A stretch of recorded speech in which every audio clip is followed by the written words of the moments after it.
zone humide est un terrain gorgé d'eau de façon permanente ou temporaire.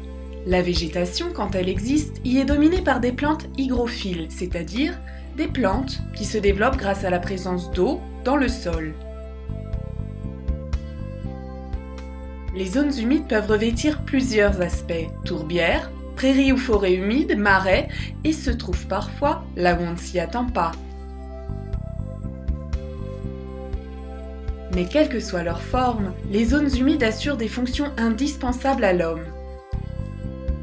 Tout d'abord, elles nous procurent 25% de l'alimentation mondiale à travers des activités de culture, de pêche et de chasse.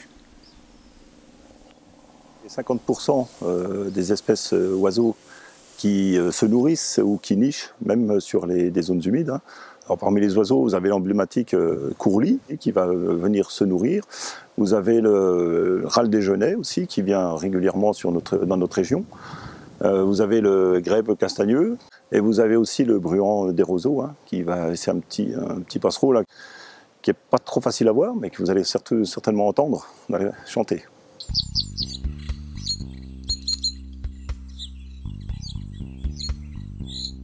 Les zones humides sont primordiales pour des batraciens, surtout les batraciens, grenouilles, crapauds, salamandres.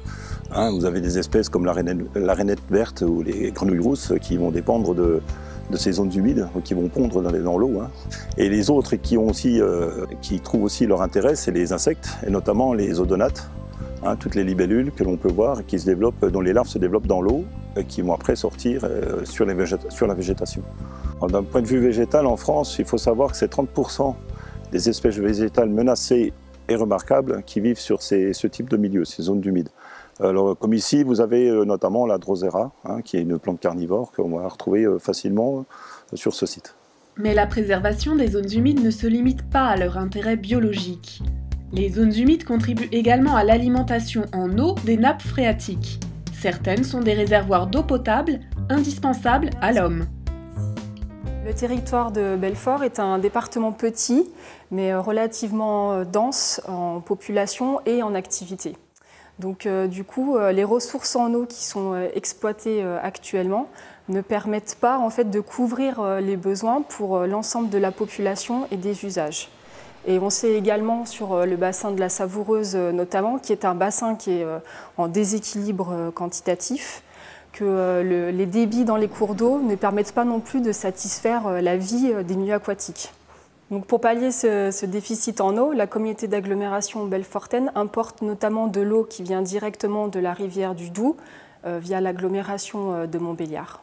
Donc les zones humides, elles participent en fait à l'alimentation en eau des nappes aquifères et des cours d'eau. Donc du coup, elles contribuent indirectement à l'alimentation en eau potable pour les populations, mais elles permettent également de contribuer aux activités agricoles, industrielles et aussi de loisirs. Les zones humides ont également un pouvoir d'épuration qui leur permet de filtrer certaines pollutions.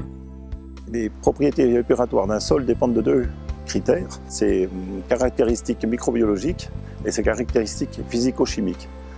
On sait d'ailleurs par plusieurs analyses qui ont été faites que la qualité de l'eau est meilleure à la sortie d'une zone humide qu'à son entrée, qui montre bien le pouvoir épuratoire de ces zones et l'importance de ces zones.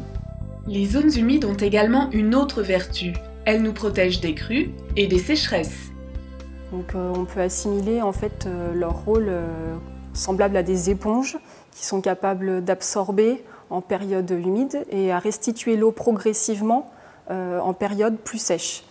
Donc en fait, elles jouent un rôle important pour les collectivités, notamment sur l'écrêtement des crues et sur le soutien d'étiage également.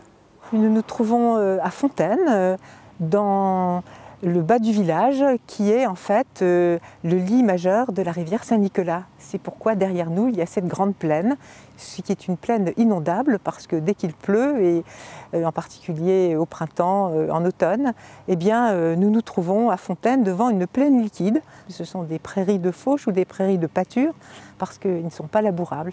Et bien entendu, on n'y fait aucun remblai, ni bien sûr aucun drainage, puisque la fonction de ces plaines sont de diminuer les crues de la Saint-Nicolas, de façon à ce que l'eau ne se retrouve pas brutalement en aval à inonder les villages qui sont à l'aval de Fontaine. Trésor de biodiversité, capacité d'épuration, contribution à la ressource en eau, protection contre les inondations, les zones humides nous rendent bien des services et pourtant, plus de la moitié d'entre elles ont disparu depuis le début du XXe siècle. Drainage, comblement, remblai, urbanisation, mais aussi boisement ou remise en eau d'anciens plans d'eau sont les causes de la disparition des zones humides. Les travaux en cours d'eau peuvent également avoir de lourdes conséquences. Aussi, en cas de projet d'aménagement, une réglementation a été établie et doit être respectée. Elle fait l'objet de la vidéo suivante.